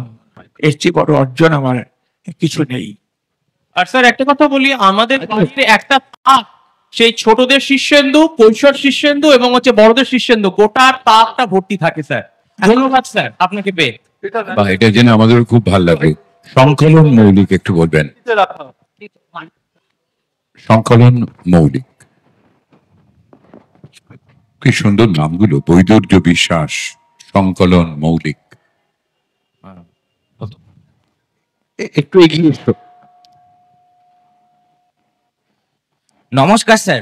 হ্যাঁ নমস্কার, সঙ্গে দেখা হয়ে ভালো লাগলো। আমি খুব ছোটবেলা থেকে, আমি বলতে গেলে আপনার বড়দের উপন্যাস আমি খুব একটা পড়িনি, একটু জোরে বলুন। আপনার কিশোর সাহিত্যটাই আমি যা পড়েছি। তার মধ্যে আমি মনে আছে আজকে 5 থেকে 6 বছর আগে থেকে আমি আপনার প্রথম গল্পটা পড়ি, মানে প্রথম একটা উপন্যাস পড়ি আপনার, গোসাই বাগানের ভূত। আপনার যে প্রথম উপন্যাসটা, যেটা কিন্তু মনোজদের অদ্ভুত বাড়ি, সেটা আমি এড়িয়ে যাই, তার কারণ সেটা অনেক মোটা ছিল। তো আমি তার দ্বিতীয় গল্পটা থেকে পড়া স্টার্ট করি। এবার আমার প্রশ্নটা হচ্ছে যে আপনার একটা বই রিসেন্টলি বেরিয়েছে, আপনার কিশোর গল্প সমগ্র বইটা আনন্দ থেকে বেরিয়েছে। ওখানে মুখবন্ধতে আপনি লিখেছিলেন যে আপনার যে নাতনি, আপনি নাতনির সঙ্গে বসে আপনি পেপা পিগ বলে একটা কার্টুন দেখতেন কখনো কখনো আপনার নাতনির এতে, আপনার আবদারে। তখন আপনি দেখতে দেখতে আপনি বলেছেন যে সেই পেপা পিগের যে সরলতা, সেটা আপনি ছুঁতে পারেননি। আপনার লেখা ওই পেপা পিগের সরলতাকে ছুঁতে পারেনি। আপনার মনে হয়েছে যে সেখানে কোথাও আপনার লেখা একটা খামতি থেকে গেছে। তো আমি সেটাই বলতে চাই যে আপনার লেখায় সরলতা কিভাবে ফুটে উঠেছে, বা একটা গল্প বা গদ্যের সরলতা ঠিক কি, সেটা আপনার কাছে একটু বর্ণনাটা শুনতে চাই স্যার। আমি এর চেষ্টা বুঝতে পারলাম না। সরলতা কি, সরলতার শব্দ আপনি কিভাবে নির্ধারণ পারেননি বলে পেপা পিগ সম্পর্কে বলেছিলাম। আমার নাতনি যখন পেপা পিগ দেখতো, আমাকে নিয়ে আমাকে সঙ্গে দেখতে হতো, তার হুকুম, তোমাকে সবার সঙ্গে দেখতে হবে। আমি দেখতাম, তো দেখতাম যে পিগের মধ্যে এমন কিছু নেই, যে এমন কিছু মজা নেই, এমন কিছু বিস্ময় নেই। ওর কাছে পিকটা বিস্ময় কেন, ওর শুয়োর দেখেনি, আমি তো দেখেছি ছেলেবেলায়। এবং ওটা দেখে আমার হাসিও পাচ্ছে না, মজাও হচ্ছে না, কিছু হচ্ছে না, কিন্তু ও খুব মজা পাচ্ছে।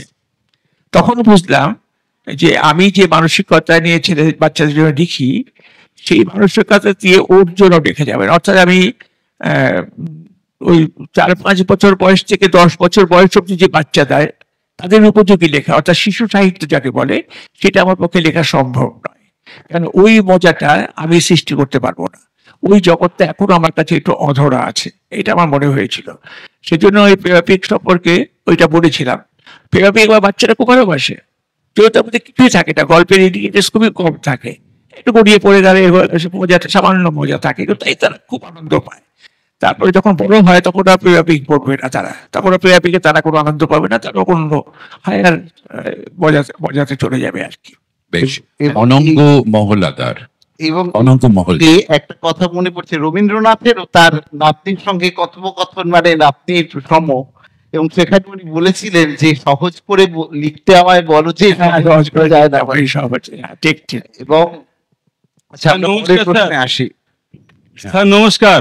অনঙ্গ। হ্যাঁ স্যার। স্যার আপনি স্যার অনুকূল ঠাকুরের দীক্ষিত, আপনার আলোচনা আমাদের মাসিক যে আলোচনা পত্রিকা বের হয়, আপনার ধারাবাহিক আমি পড়েছি। এখনো আপনি আলোচনার মাধ্যমে বললেন যে আপনি সুইসাইড করতে গিয়েছিলেন, এবং কেন মানে সুইসাইড করতে, মানে একটা মনের ভিতরে এসেছিল, তা থেকে ওভারকাম কিভাবে করলেন, এবং আধ্যাত্মিক জগতে যাওয়ার পরে আপনার কি কি পরিবর্তন হলো, কেমন ভাবে হলো, সেই সম্বন্ধে যদি একটু ব্যক্তিগত ভাবে জিজ্ঞেস যদি বলুন। দেখুন, আমার এইসব কথা বলতে খুব ভালোই লাগে, কিন্তু নমস্কার স্যার, আমার ফিরতে অনেক রাত হয়ে যাবে, সেটা আবার অত ভালো লাগবে না। 7টা বেজে গেছে, তো আমাকে আজকে আপনাদের কাছে চেয়ে দিচ্ছি যে আজকে আমি আপনাদের কাছ থেকে আরো বেশি থাকতে পারলে, সারা রাত থাকতে পারলে আমার ভালো লাগতো। কিন্তু মুশকিল হচ্ছে যে এক ভালো লাগা বা আরেক ভালো লাগাকে নষ্ট করে দেবে। শিশুরা ওই গুণপোকা লেখার একটুখানি শোনাবো? হ্যাঁ, গুণপোকা থেকে ওই রবীন্দ্রনাথের অংশটা একটু শোনাবো? হ্যাঁ শোনাও। আচ্ছা, অল্প করতে শোনা, বেশি শুনিও না। না না না, হ্যাঁ একটু বাদ দিয়েই পড়ি। এই উপন্যাসের যে নায়ক শ্যাম কিছুদিন আগে তার কোম্পানি থেকে রেজিগনেশন দিয়েছে। উপরওয়ালার একটা উক্তি খুব অশ্লীল বলে মনে হয়েছে, অপমানজনক, তাই সে বেরিয়ে চলে এসেছে। পাইস হোটেলে শ্যাম খায়, এবং সেখানে তার সুবোধ মিত্তির বলে একটি লোকের সঙ্গে আলাপ, যে সুবোধ মিত্তির খুব মানে বিরাট কেউ কিছু নয়, ওই ছাপোষা গোছের একটা লোক। পাইস হোটেলের দরজায় সুবোধ মিত্রের সঙ্গে দেখা। মিত্র হই হই করে ওঠে, আরে 6:30 আপনি এখানে? আমি তো মাত্র বিকেলে 3 কাপ চা চালিয়ে গেল, 10টায় খেতে আসবো, চলুন বসে চলুন। মিত্র শ্যামের হাত ধরে, এক্ষুনি রাতের খাওয়া শেষ করলে মাঝ রাতে তো আবার খিদে পেয়ে যাবো, স্যার চলুন দেখি। কোথায় কোথায় যাবো? আরে চলুন না, আমার আস্তানা দেখে আসবেন। যেতে যেতে মিত্র লন্ড্রি থেকে কাপড় নিল, মুদির দোকান থেকে নিল বাতাসা, ফুলের দোকান থেকে গাঁদা ফুল নিল কলা পাতায় মুড়ে। এসবের ফাঁকে ফাঁকে একটা না কথা বলে যাচ্ছিল মিত্র। শ্যাম পাশ থেকে লক্ষ্য করলো মিত্রর বাঁ বগলে লন্ড্রিতে ধোয়ানো কাপড়, বাঁ হাতে বাতাসার ঠোঙা, ডান হাতে কলা পাতায় মোড়া ফুল। শ্যামের মনে হলো এখন যদি হঠাৎ মিত্রর ঘাটটা কি নাকটা চুলকে ওঠে, হয়তো মিত্র শ্যামকেই বলবে, কিন্তু মশাই আমার ঘাটটা কি নাকটা একটু চুলকে। ভাবতে ভাবতে শ্যাম খুব বিনয়ের সঙ্গে হাত বাড়িয়ে বলল, দিন, আপনার ফুলটা আমার হাতে দিন। বাড়ি পৌঁছে মিত্র একটা কাঠের সিংহাসন বসালো। সেখানে গিয়ে দেখলো শ্যাম ওই কাঠের সিংহাসন রয়েছে। ওটার দিকে তাকিয়ে শ্যাম বলল, এটা এখানে কেন? মিত্র বলল, আসলে কাঠের সিংহাসনে মা একটা ঠাকুর বসিয়েছিলেন, মরবার সময় মিনমিন করে বললেন যে ঠাকুরকে একটু ফুল বাতাসা দিস বাবা। আমিও ওই দিয়ে দিই, রোজ 4-6 আনা হয়ে যায় ব্যাপারটা। ধরে মুছে ঠাকুর দেখতে আমার তেমন ভক্তি শ্রদ্ধা নেই। আচ্ছা, ভগবান টগবান আছে বলে আপনার মনে হয়? কি জানি, আছে বোধ হয় কিছু একটা।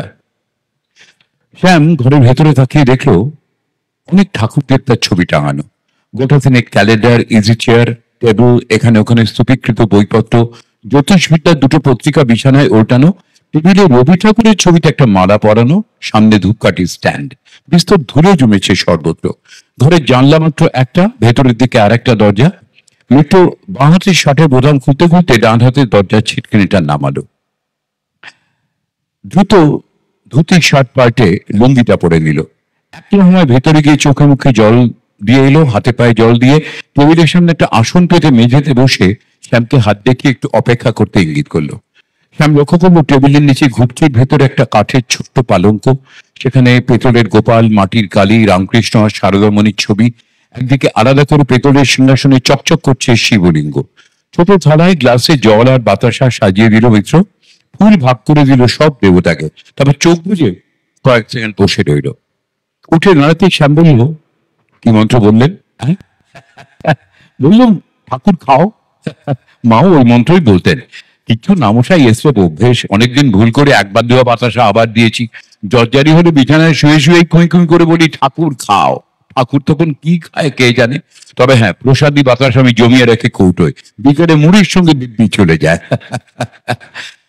মিত্র উঠে যত্ন করে রবি ঠাকুরের ছবির সামনে একটা ধূপকাঠি জ্বেলে দিল। শ্যাম লক্ষ্য করলো ছবির গলায় মালাটা তরতাজা, বোধহয় সকালেই কেনা। জিজ্ঞেস করলো, ওই মালাটা কেন? হ্যাঁ, এটাও অভ্যেস বলতে পারেন। আপনাকে বুঝুন না যে ঠাকুর দেবতা আমার তেমন ভক্তি শ্রদ্ধা নেই, কিন্তু কোথাও কোথাও কিছু একটা আছে মশাই।